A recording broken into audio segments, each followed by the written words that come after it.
Activision paired up with Sledgehammer Games to deliver a return-to-basics Call of Duty title that will feature iconic battles from World War II, as well as other new and exciting features. The futurist theme from the recent games is abandoned, and it seems that we're in for a realistic history lesson that will make us feel extra immersed in the story. If you are curious about the 10 really weird but actually true things about Call of Duty World War II, stay tuned and be ready to be amazed. Even though they are featuring the image of a German officer in both the concept art and the photos from the teaser site, the creators behind Call of Duty World War II confirmed that playing as a member of the Axis will not be possible in the single-player campaign. However, in the multiplayer mode you'll be able to take on the role of a soldier from the German forces, allowing you to experience the combat from the other side of the battlefield.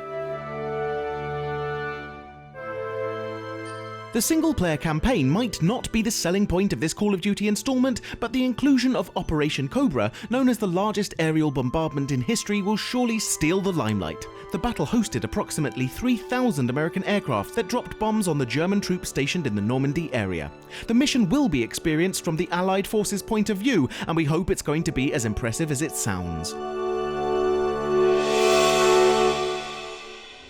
Because gender equality is an important subject, the newest title in the Call of Duty franchise offers the possibility to play as a female character in multiplayer. The campaign mode will also have you playing as a woman for one brief period in the story, being a member of the French resistance and fighting for freedom, showing us that variety is yet another characteristic found in this Call of Duty gaming title.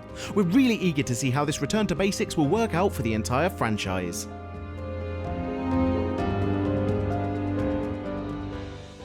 For those who relied on the unlimited sprint feature found in some of the latest Call of Duty titles, the news is that in World War II this will not be possible. To add a necessary extra flavour of realism to the entire gameplay, the developers decided to cut this mechanic out and let players feel as if they were on the real-life battlefields from 1944. You will be able to sprint for a limited time until you run out of breath, so pacing will be highly important in this game.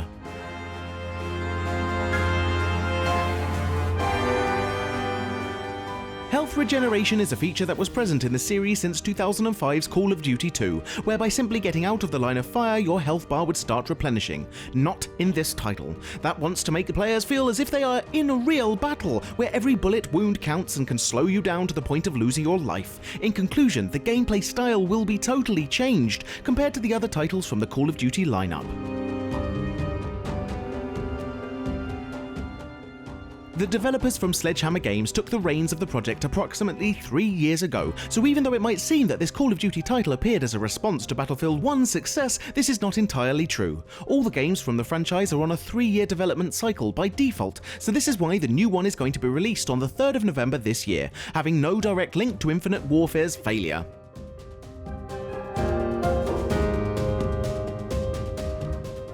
The single-player campaign in Call of Duty World War II will feature the possibility of fighting in the famous Battle of the Bulge, where the last major German offensive in the Western theatre took place. The motto of this gaming title is, "You're not a super soldier," meaning that a greater emphasis will be put on the atmosphere, overall mood, and of course the dangers of the real battlefield. The chance of taking part in historical battles is surely a priority for the development team.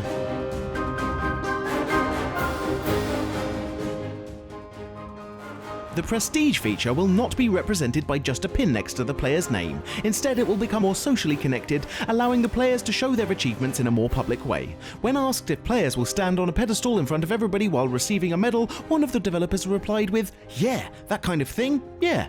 Despite keeping a tight lid on what's to come, Sledgehammer is dedicated to making the Prestige more rewarding and significant for players.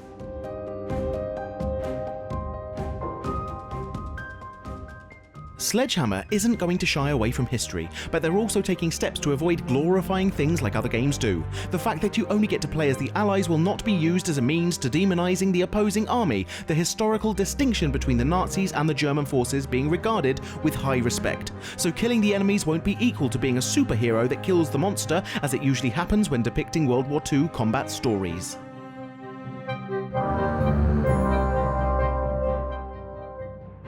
Because Nazis and zombies get along as peanut butter and jelly, Sledgehammer teased a co-op mode that will deliver a unique storyline. Only one picture of a zombified German soldier has been released, but it was enough to spark the imagination of numerous gamers who simply cannot wait to get their hands on this intriguing mode. Hoping that Call of Duty World War II will be released in November, as promised, we'll have it just in time for Thanksgiving, because playing COD is much better than watching your family fight over who gets to cut the turkey. This was our list discussing some weird but true things about Call of Duty World War II, and we hope you've enjoyed our video. If you did, please press that like button, as we do appreciate it and it helps us immensely. We often ask our audience for suggestions to compile these lists, and if you'd like to contribute, please follow Frag Hero on Facebook. How hyped are you for this game's release? Do you think we've missed something? Please be sure to tell us in the comments below, because we do try to read pretty much everything. Now would also be a great time to encourage you to subscribe, because we upload new stuff all of the time, so subscribing will keep you up to date with all of our latest videos. You can also check out fraghero.com for more gaming related articles, but until next time, thanks for watching and have a great day.